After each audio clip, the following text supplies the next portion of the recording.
주신 하나님의 말씀은 신약성경 마태복음 6장 25절에서 34절 말씀입니다. 신약성경 8쪽입니다. 마태복음 6장 25절에서 34절 말씀. 하나님의 말씀은 PPT로 나오지 않습니다. 여러분들 성경책을 찾아서 같이 읽도록 하겠습니다. 찾으셨으면 우리 다 같이 일어나셔서 25절은 제가 읽고 26절은 여러분들이, 그래서 마지막 34절까지 읽도록 하겠습니다.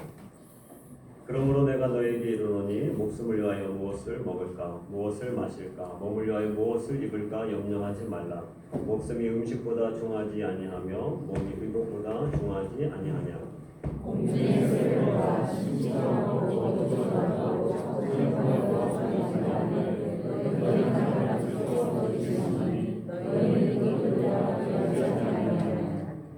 너희 중에 누가 염려함으로 그 키를 한 자라도 더할 수 있겠느냐.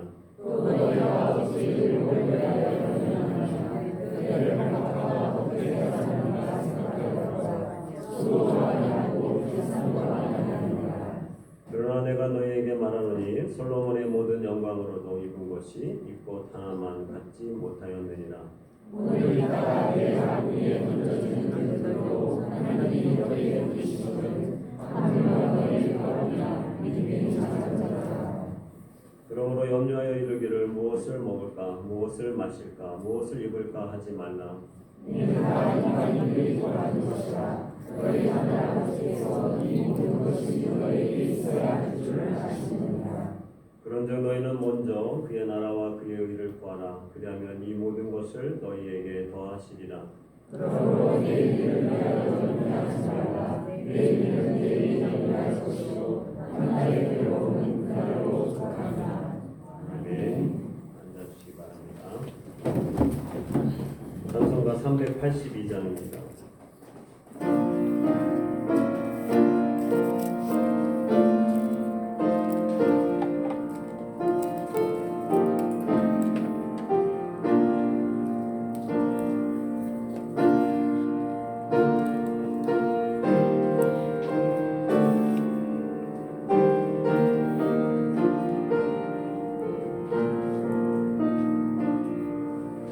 너는 진곡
이 시간 말씀 듣는 시간입니다.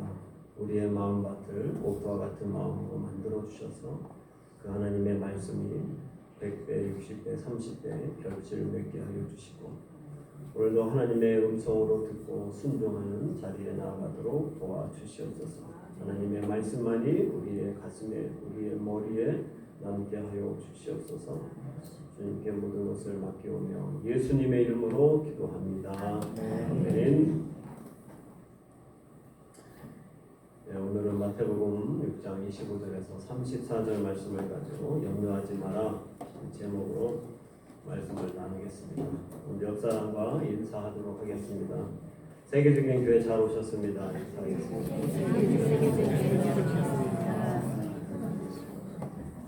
인사하겠습니다. 당신도 세계적인 사람입니다. 네, 여러분들 한 주간 어떻게 지내셨습니까? 저는 개인적으로는 오랜만에 귀한 친구를 만났습니다. 네, 한국에서는 자주 만난 관계였었는데 오키나와 와서 교제가 뜸했던 친구였습니다. 이 친구를 만날 때마다 건강에 대해서 늘 생각을 하게 됩니다. 이 친구 이름은 감기입니다. 한국에 있을 때는 너무 몸을 너무 많이 무리해가지고 그전에도 셀 수 없을 만큼 감기를 걸렸던 게 기억이 납니다. 오키나와 와서 정말 오래간만에 감기를 걸렸어요. 그래서 계속 코맹맹이 소리가 나서 좀 답답하시겠지만 여러분들 또 양해해 주시고 또 말씀 가운데 집중했으면 좋겠습니다. 또 교회에서는 지난주에 서남지방의 청년 수련회가 저희 교회에 있었습니다. 대구 교회 청년들이 9명이 왔고 후쿠오카 중앙교회 청년이 1명이 참석해서 총 10명이 참석을 했습니다. 청년부 수련회 10명이다. 한국에서 생각하면 그거 서남 지방의 청년이 그렇게 없냐라고 생각할 수 있겠지만 청년이 정말 귀합니다. 청년이 없는 교회들도 많이 있고요. 또 교회학교를 또 조사를 했는데 서남 지방에 11교회가 있는데 그 교회에 후쿠오카 교회만 주일학교가 있고 나머지 10교회는 교사가 없거나 주일학교 예배가 없었습니다. 그렇기 때문에 청년들이 10명이 모였다고 하는 것은 굉장히 귀한 것이죠. 그리고 또 백부교회 조용기 목사님 가족 4명을 포함해서 14명이 저희 교회에서 은혜롭게 수련회를 마치고 어제 돌아갔습니다. 저희 교회에서 서남지방의 청년들을 섬길 수 있어서 너무 감사했고 또 장소와 촬영까지 또 저희 교회에서 제공해서 서남지방의 청년들이 수련회를 편하고 은혜롭게 할 수 있어서 너무 감사했습니다. 교회에 큰 일꾼들이 되도록 지금은 교다시 같이 작고 어느 때는 별볼이 없는 것처럼 느껴질 수 있는 청년일지라도 하나님 앞에 말씀 안에 순종하면 하나님께서 큰 나무가 되게 해주셔서 새들이 깃들일 수 있는 그런 하나님의 존재로 귀하게 사용하는 것을 이번 수련회를 통하여서 같이 기도하게 되었습니다. 현대인들이 가장 염려하는 것들이 무엇일까? 무엇을 가장 불안해하고 염려할까? 그 10가지를 한번 오늘 유난히 그러네요.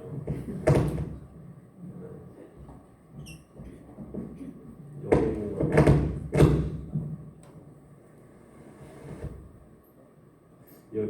제 앞에 있는 이 마이크가 뭐가 문제가 있나 본데요. 10가지를 물어봤습니다. 그랬더니 가장 첫 번째 나왔던 게 바로 경제적인 불안과 가계 부채다라고 나왔습니다. 한국이 가정 부채가 제일 또 세계에서 많다고 하죠. 또 최근에 이재명 대통령의 부동산 정책에 의해서 또 여러 가지 가진 분들이 더 많이 불안해하고 걱정할 것 같습니다. 그리고 두 번째가 노후 준비 부족이다라고 해서 은퇴 후에 경제적 자립이 좀 어려운 분들, 그렇기 때문에 또 염려하시는 분들이 계시고, 또 고용 불안과 직업적인 스트레스, 직장인 10명 중에 9명은 직장 생활로 스트레스를 받고 있다, 경험하고 있다. 직무가 과다하거나 고용을 유지하는데 염려가 크다라고 얘기하고, 또 청년층들은 취업을 준비하는 것 자체가 큰 심리적인 부담이다라고 이야기했습니다. 대인관계 갈등도 네 번째 관계적인 문제에 들어갔고, 또 신체적인 질병과 건강관리, 암이라든지 뇌졸중, 심장질환, 중대 질병에 대해서 두려움들, 염려를 갖고 있다라고도 이야기했습니다. 또 정신 건강에 대한 문제들도 최근에는 많이 언급이 되고 있죠. 정신 건강에 대한 문제를 경험한 비율이 굉장히 높아졌습니다. 그래서 어떤 조사에 의하면 73.6%에 달할 정도로 우울증과 불안장애, 불면증, 개인 공포에 대한 여러 가지 것들이 생겨나고 있습니다. 일곱 번째는 미래에 대한 불확실성입니다. 미래가 사회가 복잡해지면서 미래가 어떻게 될지 모르는, 특별히 청년들의 앞길 이런 것들이 불안과 염려가 되어 있고요. 또 여덟 번째는 저출산과 인구 구조 변화입니다. 고령화가 되겠죠. 그래서 개인적으로 독박 육아라든지 자녀 교육비, 또 1인 가구의 소외라고 하는 여러 가지 문제들 때문에 염려하는 사람들이 많아지고 있다. 아홉 번째는 환경오염과 기후위기, 또 열 번째는 사이버 범죄라든지 개인정보 유출 이런 거에 대한 염려도 있다라고 이야기를 했습니다. 오늘 예배에 참석하신 여러분들은 어떤 것들을 최근에 신경을 쓰고 또 염려하고 있으신지요? 오늘 주님은 본문을 통하여서 염려에 대해서 아주 중요한 교훈을 말씀하고 계십니다. 오늘 25절 말씀에 보니까 25절 후반부에 보면 염려하지 말라 그렇게 이야기하십니다. 목숨을 위하여 무엇을 먹을까, 무엇을 마실까, 몸을 위하여 무엇을 입을까 염려하지 말라. 염려하지 말라라고 하는 오늘 제목 말씀처럼 주님께서 오늘 말씀을 통해서 우리에게 강조하시고 있는 것은 바로 염려하지 말라라고 하는 것입니다. 우리 한번 옆사람과 한번 이렇게 고백하면 좋겠습니다. 이제 염려하지 마세요 하고 한번 고백하겠습니다. 이제 염려하지 마세요. 또 이야기하겠습니다. 잘 될 것입니다. 이것은 우리가 그냥 위로를 받기 위한 말이 아닙니다. 주님은 지금 이 시대에도 여전히 말씀을 통하여서 우리에게 말씀해 주시죠. 염려하지 마라. 내 사랑하는 아들아, 딸아, 염려하지 마라. 염려에 대해서 수없이 말씀하십니다. 오늘 본문에도 염려라고 하는 단어가 여러 번 반복되죠. 염려하다라고 하는 이 말, 그리고 또 이 동사들은 나누다라고 하는 뜻을 가지고 있습니다. 염려라고 하는 말은 근본적으로 마음이 나눈다라고 하는, 나누어진다라고 하는 뜻을 갖고 있죠. 대표적인 예로 든다면 그 단어가 사용된 곳은 고린도전서 7장 33절입니다. 거기에 보면 장가간 자는 세상 일을 위하여 세상 일을 염려하여 어찌하여야 아내를 기쁘게 할꼬 하여 마음이 나누인다. 마음이 나누이는 것, 그것이 바로 염려라고 하는 것입니다. 결혼하기 전에는 오직 주만 섬기던 사람이 결혼하고 나서 사랑하는 아내를 어떻게 기쁘게 해야 될지 마음이 나누인다라고 하는 것입니다. 그 사이에 갈등과 염려가 생겨난다고 하는 것이죠. 염려라고 하는 것은 우리가 하나님께 집중하지 못하도록 우리 마음을 나누게 하는 마음 상태를 염려라고 성경은 이야기합니다. 우리가 전적으로 하나님만 신뢰하지 못하도록 우리의 마음을 혼란케 한다라고 하는 것입니다. 어떻게 하면 염려하지 않을 수 있을까? 어떻게 하면 염려를 덜하면서 살 수 있을까? 오늘 본문 말씀을 살펴보면 우리가 염려를 극복할 수 있는 비결, 오늘 말씀을 통하여서 이야기해주고 있습니다. 먼저는 염려를 하지 않으려면 염려의 실체를 깨달아야 합니다. 염려가 도대체 무엇인가? 염려는 백해무익하다라고 하는 것을 우리는 깨달아야 됩니다. 21절 말씀에 보니까 너희 중에 누가 염려함으로 그 키를 한 자나 더 할 수 있느냐라고 이야기합니다. 키가 작아서 고민인 사람이 염려한다고 그 키가 자랄 수 있느냐라고 하는 것입니다. 염려는 아무런 도움이 되지 않는다라고 하는 것을 오늘 말씀합니다. 세상에서는 우리의 힘으로 할 수 있는 것도 있죠. 이런 일들은 염려할 필요가 없습니다. 왜냐하면 우리가 조금씩 해나가면 되죠. 그런데 또한 세상에는 우리 힘으로 도저히 이뤄낼 수 없는 일들이 있습니다. 이런 일들은 역시 염려할 필요가 없습니다. 아무리 염려해도 변하지가 않기 때문이죠. 심리학이라든지 신경과학 쪽에서도 이 염려에 대해서 그 실체를 보통 많이들 연구합니다. 염려는 뇌의 오작동이다라고 이야기합니다. 뇌가 잘못 작동한 것이다. 그리고 다른 표현으로는 가짜 경보라고도 이야기합니다. 진짜 경보가 아니라고 하는 것이죠. 특별히 우리의 우뇌와 좌뇌 가운데서 좌뇌에서 이러한 일들이 발생합니다. 일어나지 않는 미래의 불확실성을 생존 위험으로 착각하고 가짜 경보를 울린다라고 하는 것입니다. 또한 염려의 실제는 내 뜻대로 상황을 통제하고 싶은 욕구와 실제로는 통제할 수 없는 현실 사이의 그 괴리에서 발생한다고 하는 것이죠. 또한 염려는 통계학적으로도 허구에 가깝다라고 하는 것입니다. 많은 연구에 의하면 96%의 법칙이라고 하는 표현을 하고 있습니다. 96%의 법칙. 96%는 실제 일어나지 않는 것을 염려한다라고 하는 것이죠. 나머지 4%는 실제 일어나도 해결할 수 있는 수준의 일들이라고 하는 것입니다. 그렇기 때문에 염려의 실체는 발생 확률이 극히 낮은 시나리오에 쏟아붓는 막대한 감정적 에너지가 바로 염려다. 염려는 할 필요가 없다라고 하는 것이죠. 그래서 염려를 하게 될 때 기억하십시오. 할 수 있는 일들은 하시면 됩니다.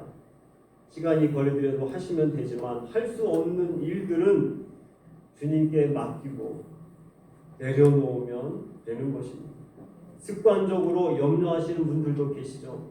그분들은 좌뇌가 왼쪽 뇌가 굉장히 발달한 분들이십니다. 좌뇌가 계속 속삭입니다. 불안한 상황들을 자꾸 언급합니다. 실제가 아니고 가짜 경고인데도 계속 언급할 때 그때는 주님께 나와 기도하시면 됩니다. 가짜 경보를 울렸던 마음이 편안해질 것입니다. 매 순간 가짜 경보를 잘 분별하는 저와 여러분들이 되시기를 주님의 이름으로 축원합니다. 또한 염려를 하지 않으려면 오늘 본문에서는 하나님의 돌보심을 믿어야 한다라고 이야기합니다. 하나님의 돌보심을 믿어라. 30절 말씀 보면 염려하는 사람들을 향하여서 믿음이 작은 자들이라고 말씀하시고 책망합니다. 염려는 곧 믿음의 문제라는 것을 말씀하시는 것이죠. 믿음이 있는 사람은 염려하지 않습니다. 믿음이 작은 사람들이 염려한다라고 하는 것이죠. 앞에서도 언급했던 것처럼 염려는 마음이 나는 상태를 이야기합니다. 전적으로 하나님을 의지하고 사는 사람은 세상 일에 대해서 염려하지 않게 되는 것이죠. 그의 마음에는 믿음 하나로 가득 차 있고 하나님이 돌보심을 믿고 있기 때문입니다. 하나님에 의지하는 마음이 점점 약해지고 믿음이 작아지면 내 입에서는 염려의 말들이 많이 나오게 되는 것입니다. 믿음이 적어진 그 마음의 공간에 염려가 가득가득 채워지는 것이죠. 그래서 우리의 믿음이 커지면 염려는 반비례해서 작아지게 된다라고 하는 것입니다. 하나님께서는 우리의 필요를 다 아신다라고 오늘 말씀하십니다. 우리의 필요를 다 아시는 것을 우리가 믿어야 합니다. 우리 하나님 아버지께서 우리의 필요를 다 아신다.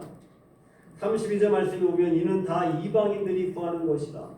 너희 하늘 아버지께서 이 모든 것이 너희에게 있어야 할 것들을 아시느니라. 주님께서 우리가 무엇이 필요한지 우리보다 더 잘 아신다라고 하는 것입니다. 아브라함이 모리아 산에서 이삭을 번제로 드렸습니다. 하나님께서 아브라함을 시험하시고 합격을 또 통지하셨죠. 아브라함이 감사한 마음으로 제사를 드리고자 하는 마음이 생겼습니다. 그때 돌아보니 숲풀 속에 순양이 뿔에 걸려 있었습니다. 뿔이 걸려 있었습니다. 아브라함이 하나님께서 자기를 위해서 순양을 예비하셨음을 그가 고백하게 되죠. 그리고 그 땅 이름을 여호와 이레라고 말하게 됩니다. 하나님이 아브라함이 시험에 통과하고 나서 제물을 드릴 것까지 하나님이 그의 필요를 다 아셨다라고 하는 것입니다. 그래서 숲풀 속에 순양이 뿔이 걸려 있도록 하나님이 예비하셨다라고 하는 것입니다. 하나님은 우리의 필요를 다 아시는 분이십니다. 그래서 우리의 필요를 미리 준비하십니다. 우리가 이것을 믿어야 하는 것이죠. 내가 염려하고 걱정하는 것들 하나님께서 이미 준비하고 계시고 예비해 주셨음을 우리가 믿어야 합니다. 또한 또 믿어야 될 것은 무엇이냐면 하나님께서 우리를 정말 귀하게 여기신다라고 하는 것입니다. 26절 말씀 보면 공중의 새를 보라 심지도 않고 거두지도 않고 창고에 모아들이지도 아니하되 너희 하늘 아버지께서 기르시나니 너희는 이것들보다 귀하지 아니하냐.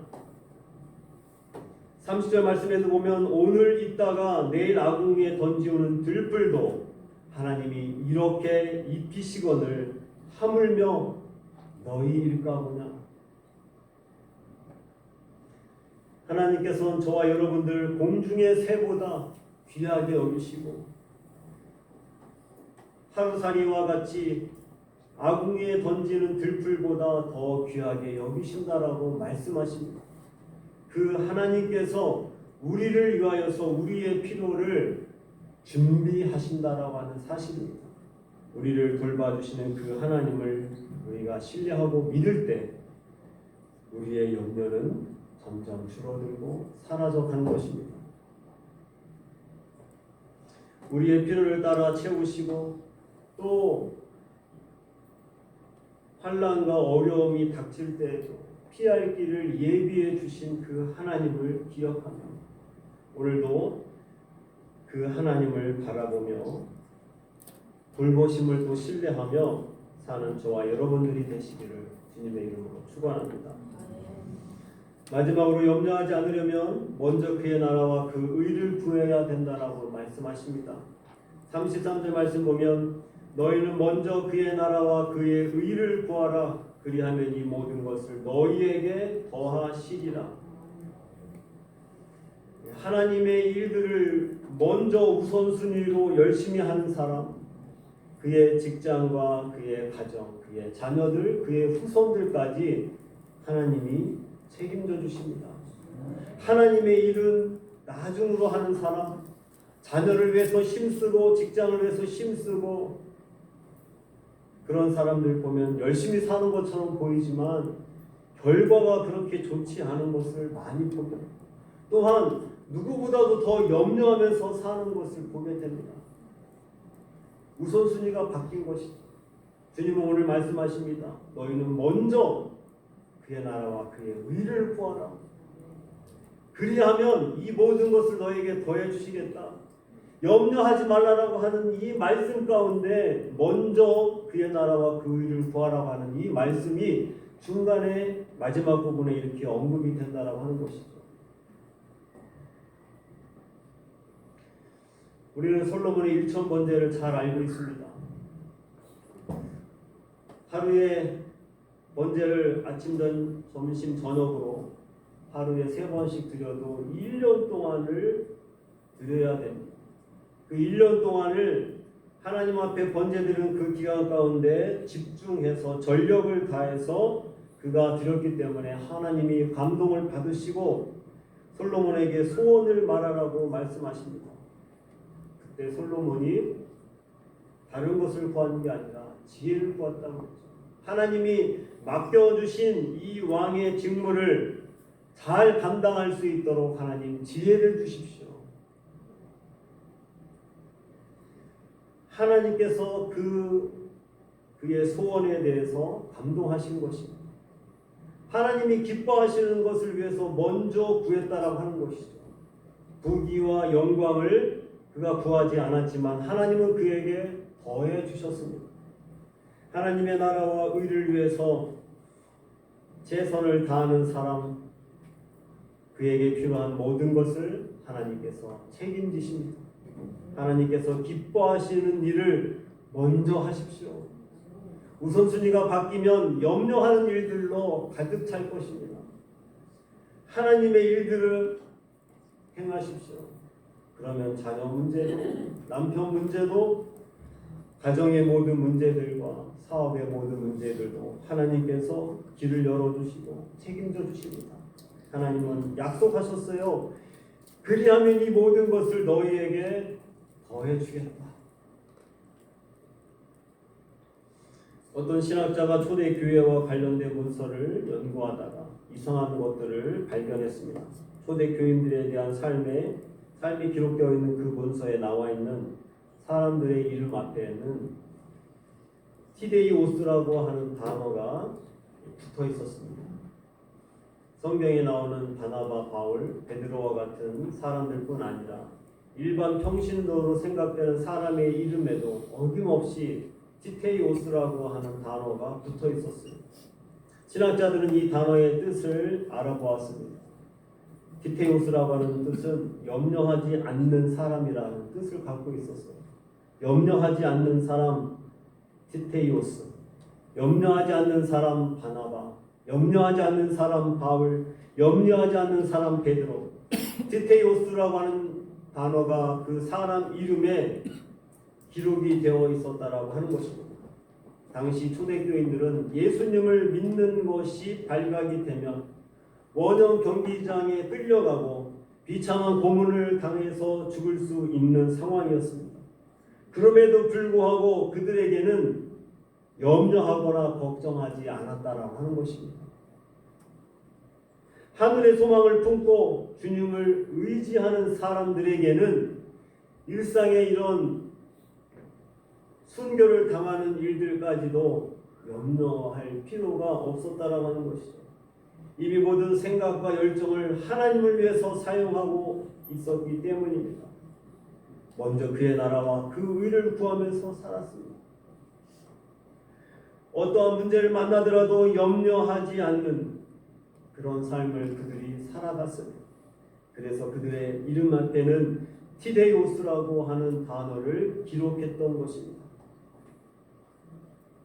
그들은 주님, 지금의 문제를 걱정하지 않는 티데이오스가 되게 해 주십시오. 그들의 삶에서는 그렇게 고백이 있었습니다. 사도 베드로전서 5장 7절 말씀 보면 너희 염려를 다 주님께 맡겨버리라. 이는 그가 너희를 권고하심이니라.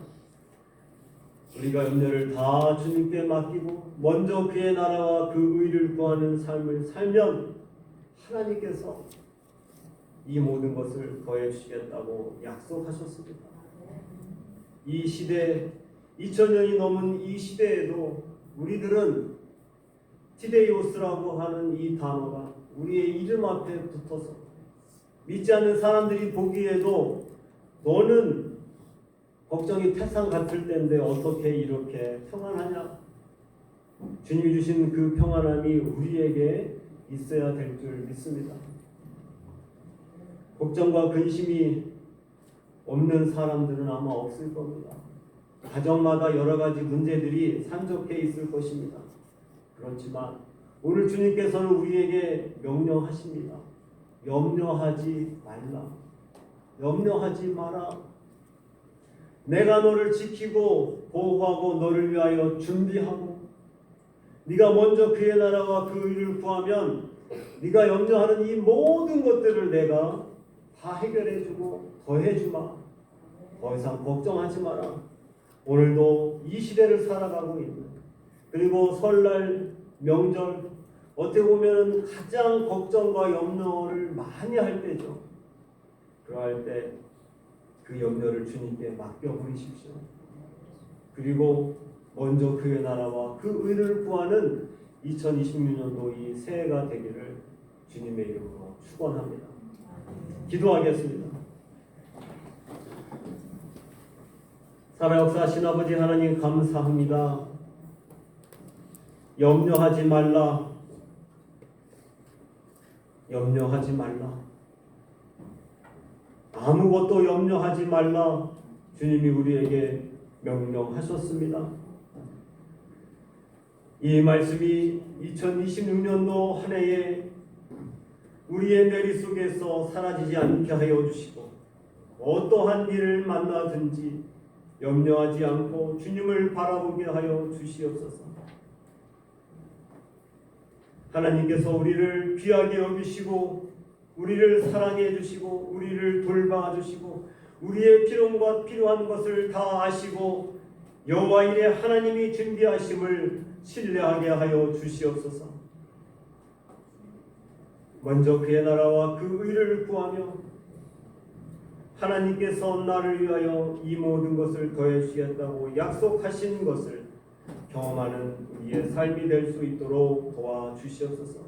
오늘도 예배에 참석한 한 사람 한 사람 위에 특별히 염려로 가득했던 심령 가운데 이 시간도 성령 하나님이 이 말씀이 그 가슴에 새겨지게 하여 주시고 그 마음 안에 평안함이 있게 하여 주시고 염려가 아닌 두려움이 아닌 주님이 주신 세상이 알 수 없는 그 기쁨과 평안함이 넘치게 하여 주시옵소서.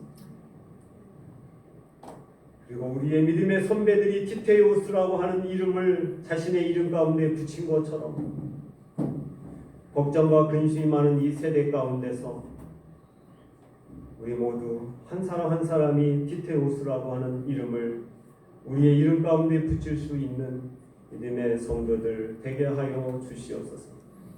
감사하며 예수님의 이름으로 기도합니다. 아멘.